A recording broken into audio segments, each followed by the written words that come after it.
ఓం సమర్థ సద్గురు సాయినాథ్ మహారాజ్కి జై. ఓం సాయిరామ్. మన బాబా కుటుంబ సభ్యులందరికీ నమస్తే అండి. హాయ్ ఫ్రెండ్స్, మీ అందరిపైన షిరిడి సాయినాథుని ఆశీస్సులు ఉండాలని, మీరు ఎల్లప్పుడూ క్షేమంగా సంతోషంగా ఆరోగ్యంగా ఉండాలని మనస్ఫూర్తిగా బాబా గారిని కోరుకుంటున్నానండి. ఇంక ఈరోజు వీడియోలో మన బాబాగారి సందేశం అండి.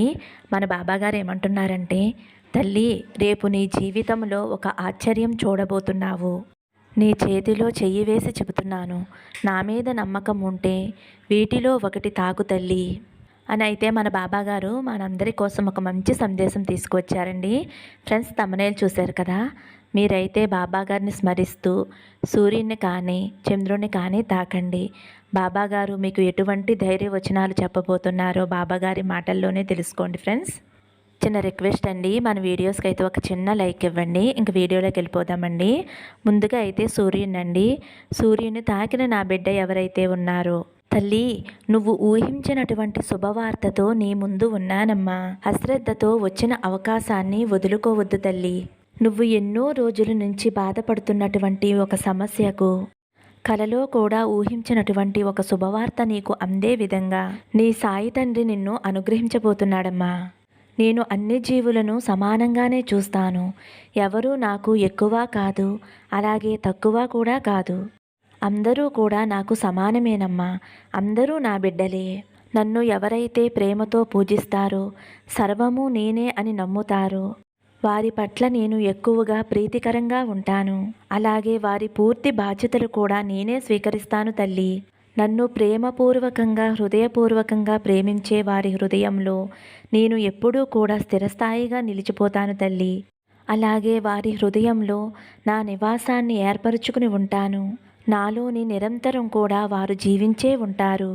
నన్ను నమ్ముకున్న వారిని ఎట్టి పరిస్థితుల్లో కూడా ఒంటరిగా విడిచిపెట్టే ప్రసక్తే లేదు తల్లి. నా చెయ్యి పట్టుకున్న తర్వాత, సాయి అని నన్ను మనసారా పిలిచిన తర్వాత నా భక్తుల యొక్క సమస్యలు తీర్చకుండా ఉంటానా? అది నా బాధ్యత తల్లి. మీ ఇంట్లో ఉన్న సమస్యలు నిన్ను ఏమీ చెయ్యలేవు తల్లి. ఎందుకంటే నేను నీతో ఉండగా అవి నిన్ను ఏం చేస్తాయి చెప్పు తల్లి. ఏదైనా నువ్వు ఆలోచించుకునే విధానం బట్టే ఉంటుంది. ప్రేమపూర్వకంగా పిలిచేటటువంటి నీ యొక్క పిలుపు చాలు తల్లి. నాకు నా మనసు ఎంతో పులకరించి నీ యొక్క పిలుపుకి నేను బందీ అయి ఉంటాను తల్లి. తక్షణమే నీకు నా యొక్క సమాధానం తెలియపరుస్తున్నానమ్మా. నువ్వు ఎంతో నిజాయితీతో చేసే ప్రార్థన ప్రతి ఒక్కటి కూడా నేను వింటున్నాను తల్లి. అలాగే నీ యొక్క సమస్యకు తగిన పరిష్కారం నీ ముందే ఉంచుతాను. నేను ఎప్పుడూ కూడా పూర్తిగా శ్రద్ధ సబూరి ఎక్కడ ఉంటాయో అక్కడ నేను స్థిర నివాసం ఉంటాను తల్లి. నువ్వు ఒక్కటి తెలుసుకో అమ్మా, నీ వద్దకు ఎవరు వచ్చినా సరే స్వయంగా నేనే పంపిస్తున్నాను అని గుర్తుపెట్టుకో తల్లి. ఎందుకంటే నీకున్నటువంటి సమస్యను బట్టి ఎవరైనా సరే నీకు సహాయం చేయటానికి వస్తారో రారో అని చెప్పి నువ్వు గమనించు. వారితో ఉన్న నీకు కర్మ సంబంధం వలనే వారు నీ వద్దకు వస్తారు తల్లి. నీ బాబా తండ్రి మీ కోరిక పట్ల ఆలస్యం చేసినా కూడా తప్పకుండా న్యాయమే చేస్తారు. అంతేగాని అన్యాయం మాత్రం చేయడు తల్లి. ఆలస్యం ఎప్పుడూ కూడా అద్భుతాలను పరిచయం చేస్తుందమ్మా. నీ కష్ట సమయంలో నీ చుట్టూ ఎవరూ లేకపోవచ్చు. సర్వము నువ్వే బాబా అని అనుకునే నీకు తోడుగా ఉండటం నా బాధ్యత కదా తల్లి. నన్ను నమ్మిన నా బిడ్డలకి నేను ఎప్పుడూ తోడుగా ఉంటాను తప్ప వారికి అన్యాయం జరుగుతూ ఉంటే చూస్తూ ఊరుకోను తల్లి. ఈ విషయాన్ని మీరు ఎట్టు పరిస్థితుల్లోనూ మర్చిపోవద్దు తల్లి. ఎవరెవరికి నాపై ఎంత నమ్మకం ఉందో అందుకు తగిన విధంగా వారికి అనుభవాలను ప్రసాదిస్తాను. నేను చూపించేటటువంటి మార్గాన్ని ఎవరైతే అనుసరిస్తారో వారికి ఇంకా ఎక్కువగా నా యొక్క సర్వస్వం వారికి త్యాగం చేసి వారికి సర్వం చేకూరుస్తాను తల్లి. మనిషి ఎంత కష్టపడినా వచ్చేటటువంటి ధనాన్ని తిండికి, బట్టకు, అవసరాలకు, ఔషధాలకు ఉపయోగిస్తారు కదా బిడ్డ. కానీ కొంతమంది అయితే ధనం అనే వ్యామోహంలో పడి దైవానికి, బంధాలకి విలువ ఇవ్వటం లేదు. కేవలం ప్రాపంచిక విషయాలపై ఎక్కువగా దృష్టి పెడుతున్నారు. అన్ని జన్మల కన్నా మానవ జన్మ ఎంతో ఉత్తమమైనదని అందరికీ తెలుసు. ఈ జీవితాలను సార్థకం చేసుకునేటటువంటి అవకాశాలను భగవంతుడు ప్రతి నిత్యము కూడా అన్ని విధాలుగా అన్ని అవకాశాలను నీ ముందే ఉంచుతాడు. ఆ అవకాశాలను నువ్వు ఉపయోగించుకోవటం అనేది నీ చేతుల్లోనే ఉంటుంది తల్లి. కర్మఫలాల ఫలితాన్ని తగ్గించుకోవటానికి అన్ని రకాల మార్గాలు సద్గురువు చూపిస్తాడు. ఇతరుల విషయంలో జోక్యం చేసుకోకుండా, ఎవరికీ చెడు చేయకుండా బాబా చెప్పే సూక్తులు పాటిస్తూ జీవితాన్ని గడిపితే చాలు తల్లి. స్వర్గం మరెక్కడో ఉండదు తల్లి, భూమిపైనే ఉంటుంది. ఈ రోజు నేను నిన్ను పట్టించుకోవటం లేదు అని భ్రమపడుతున్నావు కదమ్మా. నాపై నువ్వు అలిగావు. ఈ చెయ్యి వదిలేశాను అని నువ్వు నన్ను నిందించావు. కానీ నేను ఎప్పుడూ కూడా నిన్ను విడిచిపెట్టిందే లేదమ్మా. నీతోనే నేను ఉంటున్నాను. నీతో ప్రతి క్షణము కూడా ఉంటున్నాను. నువ్వు ఏ పని చేసినా నేను గమనిస్తూనే ఉంటున్నాను. అది విజయం పొందేలాగా నీతో పాటు నేను కూడా ప్రయత్నం చేస్తున్నాను తల్లి. ఎవ్వరూ కూడా నీతో లేరు అని నువ్వు అస్సలు అనుకోవద్దు తల్లి. ఎందుకంటే నేను నీతోనే ఉండి నిన్ను కంటికి రెప్పలా కాపాడుకుంటున్నానమ్మా. మరి నువ్వు నాతో ఉంటే నాకు ఎందుకు బాబా ఈ బాధలు అని అనుకుంటున్నావమ్మా. నేను నీతో ఉన్నంత మాత్రాన పూర్వజన్మ కర్మఫలాలు అనుభవించే తీరాలి కదా తల్లి. నేను నీతో ఉండేది ఎందుకో తెలుసా తల్లి. నీకు చెడు సమయంలో బాధ కలిగినప్పుడు నాకంటూ ఎవరూ తోడు లేరని చెప్పి ఒక భయానికి, లేదంటే నీకు నువ్వే అసహనానికి గురి చేసుకునే సమయంలో నీ మనసు ఎటువంటి చెడు నిర్ణయాలు కానీ, ఎటువంటి తప్పుడు ఆలోచనలు తీసుకోకుండా నిన్ను రక్షించుకుంటూ జాగ్రత్తగా నిన్ను గమనించుకుంటూ ఉంటుంది ఎవరనుకుంటున్నావు తల్లి. నేనే కదా తల్లి.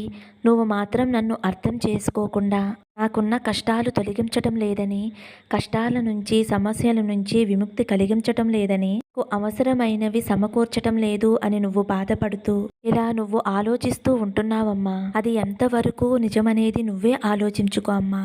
ఎంత కష్టకాలంలో కూడా నువ్వు ఈ రోజు వరకు ఎంత ధైర్యంగా నిలబడగలిగావు అంటే అందుకు నా నుంచి ఎలాంటి సహకారం లభించలేదంటావా తల్లి. ఆ విషయం ఒక్కసారి ఆలోచించు తల్లి. అప్పుడు నీకే అర్థమవుతుందమ్మా. నువ్వు ఎన్నో రోజుల నుంచి కలలు కంటూ ఉన్నావు కదమ్మా. ఆ యొక్క కల నెరవేరే రోజు త్వరలోనే రాబోతుంది. ఇక ఆ పని జరగదు అని నువ్వు దాని గురించి ఆలోచించటం కూడా మానేశావు కదా. అని నుండే నువ్వు కలలో కూడా ఊహించినటువంటి మార్పు రాబోతుందమ్మా. దానితో నువ్వు, నీ కుటుంబం ఎంతో సంతోషకరమైన రోజులు గడిపేటటువంటి రోజులు రాబోతున్నాయి. నువ్వు ఎప్పుడూ కూడా సంతోషంగా ఉంటేనే నీ సాయి తండ్రి కూడా సంతోషంగా ఉంటాడు. ఈ విషయాన్ని ఎప్పుడూ గుర్తుపెట్టుకో తల్లి. నా సాయి ఉన్నారు అని మనసా, వాచా, కర్మన నాపై నమ్మకం ఉంచు తల్లి. అలాగే నువ్వు ఈ చిన్న పని చెయ్యమ్మా. ఆదివారం సూర్యుడికి ఎంతో ప్రీతికరమైన రోజమ్మా. ఆ రోజున నువ్వు ఒక రాగి చెంబుతో నీళ్లు తీసుకుని అందులో 21 ఎండుమిరపకాయ గింజలు వేసి సూర్యుడికి అర్ఘ్యం ఇవ్వు తల్లి. ప్రతి ఆదివారం నువ్వు ఇలా చేస్తే నీ జీవితంలో వచ్చే మార్పులు చూసి నువ్వే ఆశ్చర్యపోతావమ్మా. మరి నేను చెప్పింది నువ్వు వింటావని, విని పాటిస్తావని అయితే నేను అనుకుంటున్నాను తల్లి. నా మాట కాదనవ కదా తల్లి. ఇలా చేసి చూడు తల్లి, నీకు ఎంతో ప్రయోజనం కలుగుతుంది. అలాగే నా ఆశీస్సులు నీకెప్పుడూ ఉంటాయమ్మా. నీవు, నీ కుటుంబం సంతోషంగా ఉంటారు అని అయితే మన బాబా గారు సూర్యుని తాకిన వారి గురించి ఇలా చెప్తున్నారండి. ఇప్పుడు చంద్రుడండి. చంద్రుడు తాకిన నా బిడ్డ ఎవరైతే ఉన్నారో తల్లి, నీకోసం ఒక బంగారు కానుక తీసుకువచ్చానమ్మా. నేను చెప్పేది విన్నావు అంటే ఆనందంతో గంతులు వేస్తావు తల్లి. బిడ్డ, ఎప్పుడూ కూడా ఎందుకు సందేహంతోనే జీవిస్తూ ఉంటున్నావు. నువ్వు నీ జీవితం పట్ల నమ్మకంతో ఉండు. ఖచ్చితంగా నీకు అంతా మంచే జరుగుతుంది తల్లి. ఎప్పటికైనా నువ్వు అనుకున్నది సాధిస్తావమ్మా. అంతేగాని ఎవరి దగ్గర పడితే వారి దగ్గర నేను చేయగలనా, సాధించగలనా అనుమానం వెళ్ళబుచ్చుతావు. అందువలన నీకు నష్టమే తప్ప లాభం అనేది అస్సలు ఉండదు తల్లి. నువ్వు ఎప్పుడూ కూడా నన్ను అడుగుతూనే ఉంటావు కదా, నా కష్టాలన్నీ తీరుతాయా బాబా అని. తప్పకుండా తీరుతాయమ్మా. ఇది నీకోసమే నేను నీకు ఇచ్చే అద్భుతమైన జీవితం. ఇదిగో ఇస్తున్నాను, తీసుకో తల్లి. నువ్వు నన్ను అడిగావు కదా. నీకు జ్ఞాపకం ఉందా తల్లి? ఎన్నో సంవత్సరాల క్రితం నన్ను ఎంతో నమ్మకంతో పూజించేదానివి. అంత నమ్మకంగా నువ్వు నన్ను నమ్మి ఆరాధిస్తే నీకు కష్టం వస్తే నేను ఆదుకోలేనా చెప్పు తల్లి. నేను చెయ్యందిస్తానని, సహాయం చేస్తానని ఎన్నో రోజులు ఎదురు చూసి చూసి నిరాశతో నన్ను తలుచుకోవటమే మానేశావమ్మా. నీవు చేసే పని దైవంగా భావించి ముందుకు సాగితే సమయం అనుకూలంగా లేక ఎన్నో ఎదురు దెబ్బలు తిన్నావు. అయినా ఏమాత్రమో కూడా నువ్వు పరిస్థితులకి భయపడలేదు తల్లి. ఇంకా రెట్టింపు పట్టుదలతో పని చేసుకుంటూ వెళ్ళావు. నీకు సహాయం చేయలేదు అని నా మీద కోపంతో అప్పుడప్పుడు ఏదో ఒకటి నన్ను అనేదానివి. మళ్ళీ నేనేమైనా చెడు చేస్తానేమోనని భయపడిపోయేదానివి తల్లి. నువ్వు నా బిడ్డవు తల్లి. నువ్వు తిట్టినా ఏం చేసినా నేను సహిస్తానమ్మా. నీ మీద నాకు ఏమాత్రం కోపం రాదు తల్లి. నీ మనసు ఎంతో బాధతో కృంగిపోవటం వలనే నేను నీకు సహాయం చేయలేదు అనుకుని నన్ను తిట్టావు తప్ప నా మీద ప్రేమ లేక కాదు, భక్తి లేక కాదు తల్లి. నువ్వు అనుభవిస్తున్న నరకప్రాయమైన జీవితం నేను చూడలేదు అని అనుకోవద్దమ్మా. సర్వం చూస్తూనే ఉన్నాను తల్లి. సమయానుసారం నేను ఏమీ చెయ్యలేక నేను నీకంటే అధిక బాధను అనుభవిస్తున్నాను తల్లి. ఇప్పుడు నేను నీకు చెయ్యి అందించి నీ కష్టాలను తొలగించే అవకాశం వచ్చింది తల్లి. నువ్వు కోల్పోయినవన్నీ కూడా ఇదిగో నా దగ్గర ఉంచాను తల్లి. ఇకపై నీకు ఏమీ భయం అవసరం లేదు తల్లి. నువ్వు కోరుకున్నవన్నీ ఇస్తున్నాను, ఇదిగో తీసుకో తల్లి. నీకు ఏది కావాలన్నా సరే తల్లి. తల్లి తండ్రిని అడిగినంత చనువుగా నన్ను అడుగమ్మా. అది ఏదైనా సరే తక్షణమే అది నీకు అందచేస్తాను. జీవితంలో కష్టాలు సుఖాలు అనేవి సర్వసాధారణం కదా. వాటికి భయపడితే ఎలా అమ్మా? ప్రతి మనిషికి కూడా ఇవి తప్పవు. నాకు మాత్రమే భగవంతుడు ఇలా ఎందుకు రాసిపెట్టాడు అని అనుకుంటున్నావు కదా అని. అలా ఎప్పుడూ కూడా జరగదు. కష్టాలు సుఖాలు అనేవి అందరికీ సమానమే తల్లి. వచ్చిన కష్టం రుణబాధలు అయితే కొందరికి అనారోగ్య సమస్యలు, మరికొందరు సంతానం కోసం ఎదురు చూడటం, కుటుంబ సఖ్యత లేకపోవటం, భార్యాభర్తల మధ్య అవగాహన లోపించి అన్యోన్యత లేకపోవటం, చాలా రకాల బాధలు అనుభవిస్తున్నారు. మంది ఎంత చదివినా కూడా ఉద్యోగం రాక ఎంతో బాధపడుతున్నారు. వారందరికీ కూడా ధనం ఉండవచ్చు, కానీ మనశ్శాంతి కరువై వేదన అనుభవిస్తున్నారు. ఒక్కసారి నువ్వు ఆలోచించమ్మా. నువ్వు ఆలోచించి ప్రయత్నం చేస్తే వీటిలో ఏ కష్టాన్నైనా సరే జయించవచ్చు. అయితే నువ్వు నీ కష్టాలనే తలుచుకుని కూర్చుంటూ అనారోగ్యం పాలైతే నువ్వే కాక నీ కుటుంబం కూడా ఇబ్బంది పడతారు తల్లి. నీకు వచ్చిన కష్టం గురించి ఆలోచించి ఆరోగ్యం పాడు చేసుకునే బదులు కష్టాన్ని ఎలా దాటాలి, దానికోసం నువ్వు ఏం ప్రయత్నం చేయాలి అని ఆలోచించమ్మా. ఈ ప్రణాళిక సిద్ధం చేసుకో. నువ్వు చేసే ప్రతి ప్రయత్నంలోనూ నేను నీకు తోడుగా ఉంటానమ్మా. నమ్మకంతో ముందుకు వెళ్ళు. ఏది చేయాలన్నా సరే ముందుగా చిన్నగా ప్రారంభించు. రోజు రోజుకి వృద్ధి చెంది అదే నిన్ను ఒక మంచి స్థాయికి తీసుకువెళుతుంది. నేను ఎప్పుడూ నీకు తోడుగా ఉంటున్నానన్న విషయం నువ్వు ఎప్పుడూ మర్చిపోకమ్మా. అలాగే నీకు శుభాకాంక్షలమ్మా. ఎన్నో రోజుల నుంచి నువ్వు ఎదురు చూస్తున్న కోరిక ఇప్పుడు నెరవేరబోతుందమ్మా. ఇది సాధించటానికి నువ్వు చేసిన కృషి సామాన్యమైనది కాదు కదా. నీ కష్టానికి తగ్గ మంచి ఫలితం ఇప్పుడు నీకు వస్తుంది. ఇది అందుకునేందుకు నువ్వు సిద్ధంగా ఉండు తల్లి. అయితే ఇక్కడితో నువ్వు ఆగిపోకూడదు తల్లి. నువ్వు ఇంకా ఎన్నో విజయాలు సాధించాలి. ఉన్నత స్థాయికి ఎదగాలి. నీకు ఇప్పటి వరకు ఉన్నటువంటి కఠినమైన కష్టకాలం దాటివేశావు. ఇకపై నువ్వు ఏది చెయ్యాలనుకున్నా కూడా నీకు ఎదురే లేదు తల్లి. ఎందుకంటే నువ్వు అనుభవించవలసిన పాపకర్మలన్నీ అనుభవించేసి బయటికి వచ్చేశావు తల్లి. ఇకపై ఎలాంటి అడ్డంకులు రావు. ఏది చెయ్యాలన్నా సరే ధైర్యంగా చెయ్యమ్మా. విజయ తీరాలకి చేరుతావమ్మా. అయితే ఒక్కటి గుర్తుపెట్టుకో, గర్వం అనేది నీ దరిదాపుల్లోకి కూడా రానివ్వకు.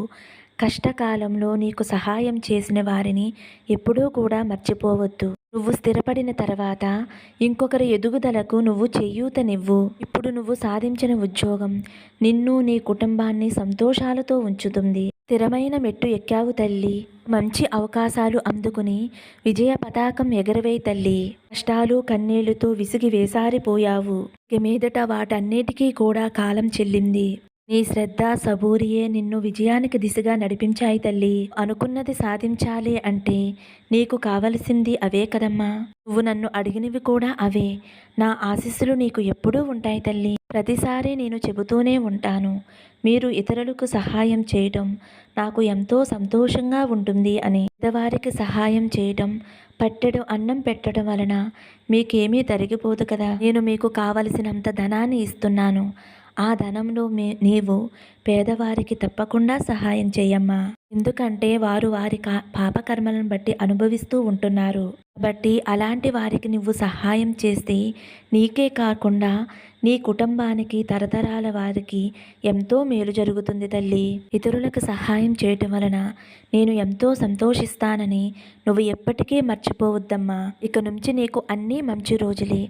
జీవితాంతం నువ్వు సంతోషంగా గడిపేలా నేను చూసుకుంటాను తల్లి. నా ఆశీస్సులతో పాటు ఆ చంద్రుడు అనుగ్రహం కూడా నువ్వు కావాలి అనుకుంటే నువ్వు ప్రతి పౌర్ణమికి కూడా ఆ చంద్రుడికి పాలని నైవేద్యంగా పెట్టు తల్లి. ఎందుకంటే చంద్రుడు అంటే మనశ్శాంతిని ఇచ్చేవాడు. నీకు పరిపూర్ణమైన మనశ్శాంతి లభించాలి అంటే ఆ చంద్రుడికి నువ్వు ప్రతి పౌర్ణమికి కూడా ఒక గ్లాసుడు పాలు నైవేద్యంగా పెట్టు తల్లి.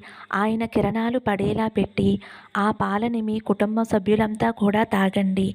అలా చేయటం వలన మీ కుటుంబ సభ్యులందరికీ కూడా మనశ్శాంతి, సంతోషం కలుగుతాయి తల్లి. ఇది అక్షరాల సత్యమమ్మా. మరి నేను చెప్పినట్టు చేస్తావు కదా? నీ బాబా చెప్పింది ఏదైనా సరే నీ మంచి కోసమే తల్లి. నేను చెప్పినట్టు చేసి ఆనందంగా సంతోషంగా ఉండండి అని అయితే మన బాబా గారు చంద్రుడిని తాకిన వారి గురించి ఇలా చెప్తున్నారండి. మన బాబా గారు అయితే మన కోసం ఈరోజు మంచి సందేశం అందించారు ఫ్రెండ్స్. మరి మన బాబా గారు ఏం చెప్పినా కూడా మన మంచి కోసమే చెబుతారు కదండి. మన బాబా గారు అందించిన సందేశం మీ అందరికీ కూడా నచ్చింది అనుకుంటున్నాను ఫ్రెండ్స్. నచ్చితే కనుక ఒక చిన్న లైక్ ఇవ్వండి. అలాగే ఫస్ట్ టైం చూసేవారైతే మన బాబా భక్తి ఛానల్ తప్పకుండా సబ్స్క్రైబ్ చేసుకోండి ఫ్రెండ్స్. సర్వే జన సుఖినో భవంతు. సమస్తం సద్గురు సాయినాథార్పణమస్తు. శుభం భవతు. జై సాయిరామ్.